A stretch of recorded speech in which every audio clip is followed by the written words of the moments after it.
menurut agama saya masing-masing dimulai.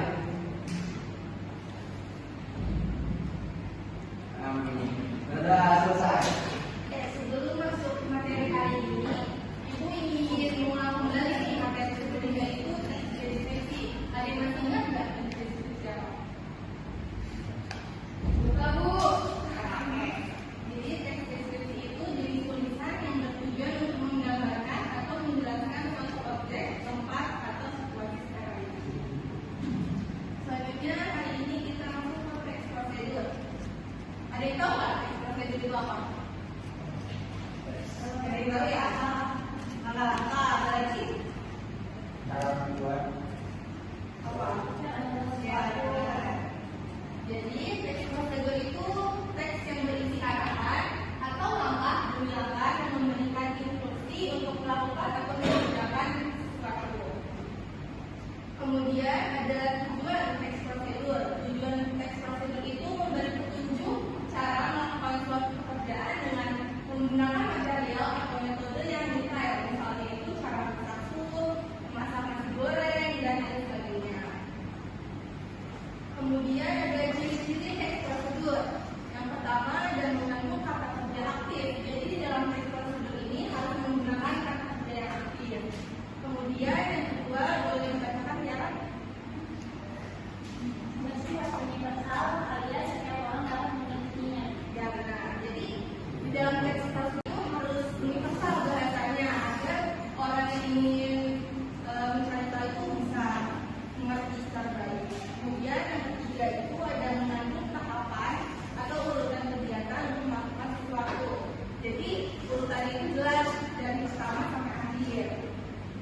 Kemudian yang ketiga kalau dikatakan mata saya minggu mengenai baju yang apa? yang berapa? Yang empat.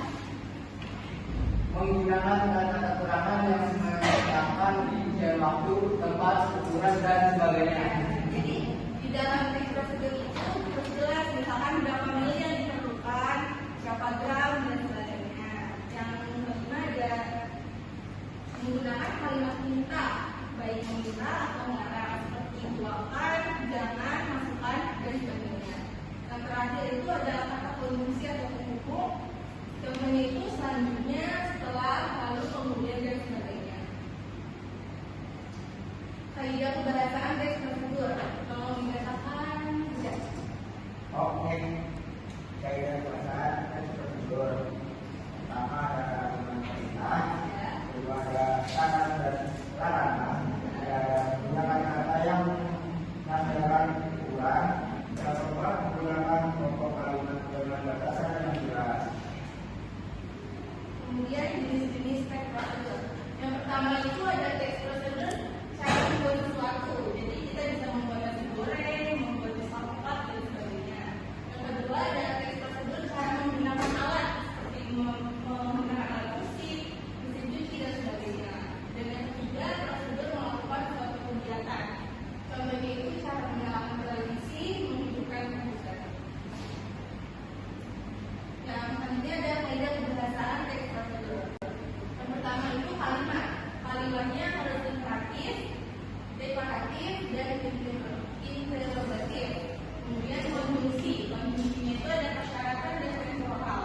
Kemudian numeralia, numeralia umum dan kuantitas. Pronomina, pronomina petunjuk dan penanda. Kemudian yang terakhir verba, kriteria dan kuantitas. Kemudian ada struktur teks prosedur. Jadi dalam prosedur itu memiliki empat struktur. Yang pertama ada tujuan, yaitu hal yang ingin dilakukan dalam teks prosedur. Biasanya ini terdapat pada judul sebelum melakukan kegiatan.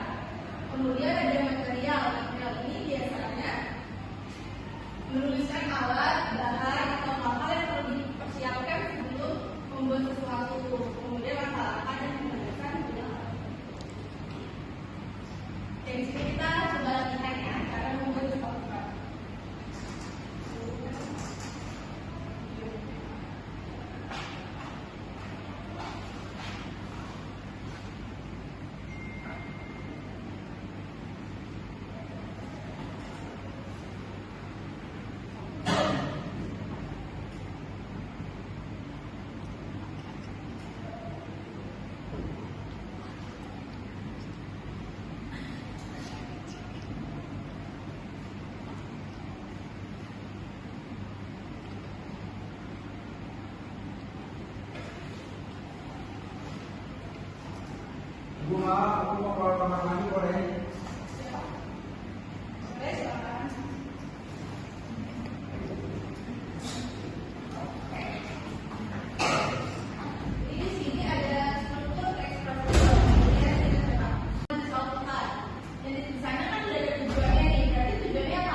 belajar.